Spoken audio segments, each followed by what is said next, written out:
Today, we're going to dive into a really powerful reimagining of László Krasznahorkai's masterpiece, Satantango.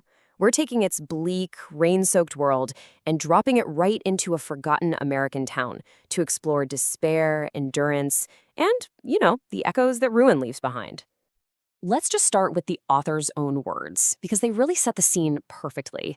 I mean, this isn't just about the weather, right? It's a state of being. It's about a place where that line between life and death has just blurred into this constant, hopeless gray. Okay, so our story drops us into this forgotten Midwestern town, a place where the rain, it's not just falling, it's pretty much a character in its own right. It perfectly mirrors the slow, creeping decay of the buildings and, honestly, the spirits of the people who are stuck there. And this is what life is like there, day in and day out, a world of quiet collapse. You see these images of decay everywhere, like the rotting storefronts or a kid's ball that's just too waterlogged to even bounce anymore. But then, there's this one single bright lemon. It feels so alien, Just this tiny, absurd spark of life in all that gloom. And then, boom, just when you think that silence is going to last forever, this rumor hits the town like a rock in a still pond. It's a single piece of news that just completely shatters the town's weary rhythm. A circus and a whale. It's so bizarre, so impossible, that it kicks up this ripple of disbelief and, for the first time in who knows how long, a desperate kind of hope. So this rumor, it's not just idle gossip. It actually brings two incredibly powerful, really strange symbols into this town. And they aren't just curiosities. They become the focal points for the entire community's search for some kind of meaning, and ultimately, its breakdown. First up, you have the whale.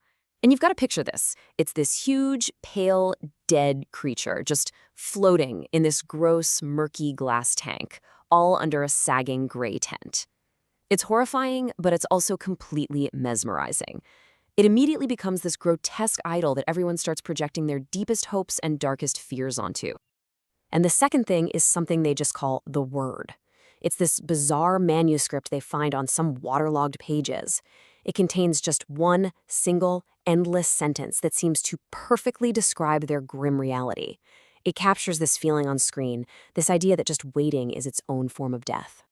Now, you might think something this strange would bring people together, right? Nope. It does the exact opposite. The town completely fractures. The pressure of these weird new symbols doesn't heal the community. It just rips open the deep cracks that were already there, forcing everybody to pick a side.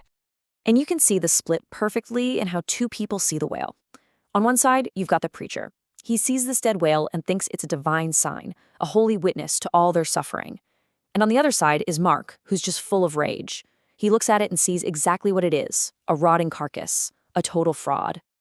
But then you get this third take on it, and honestly, it might be the most chilling one. It comes from Evelyn, a woman who's just seen it all. She looks at the whale and says, "No, it's not a miracle, and it's not a fraud. It's us." It's a grotesque mirror, reflecting the town itself, bloated and dead in its own murky tank. So yeah, these three people, they basically become the archetypes for the whole town's breakdown. You've got your believer in the preacher, your skeptic in Mark, and your survivor in Evelyn. They are the three possible ways to respond when your world has just lost all of its meaning. So all this is happening while that storm in the background is just getting worse and worse until it finally becomes this massive flood. And this isn't just about rising water, it's the physical collapse mirroring the spiritual one. It's when everything finally gets washed away. And the end, well, it unfolds in this grim, almost inevitable way. First, the floodwaters swallow the streets. Then, the circus just vanishes overnight, leaving the rotting whale behind. So, of course, most of the people just flee.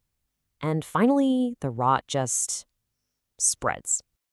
And we see these last moments play out. Some people just get out, like Lila and her brother, escaping into whatever's next. But others, they're trapped by their own obsessions. Mark is staggering through the flood, clutching that manuscript.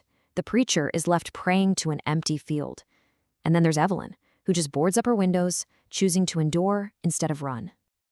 And that brings us to the really powerful conclusion of this story. Because this isn't a story about being saved or finding some miracle. It's about something way harder. Trying to find meaning in the simple, stubborn act of just enduring, when all hope is absolutely gone. And here's the big reveal, the huge turning point.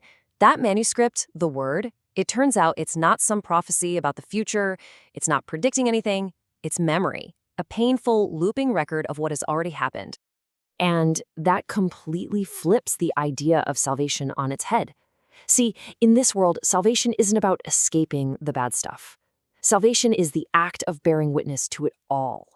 It's holding the page, whispering the words, and just refusing to let the silence win, even when there's nothing left. So, at the end of it all, nothing gets fixed.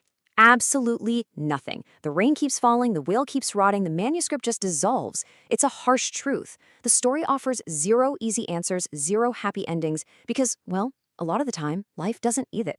And so the whole story leaves us with this one, final, really haunting question to chew on.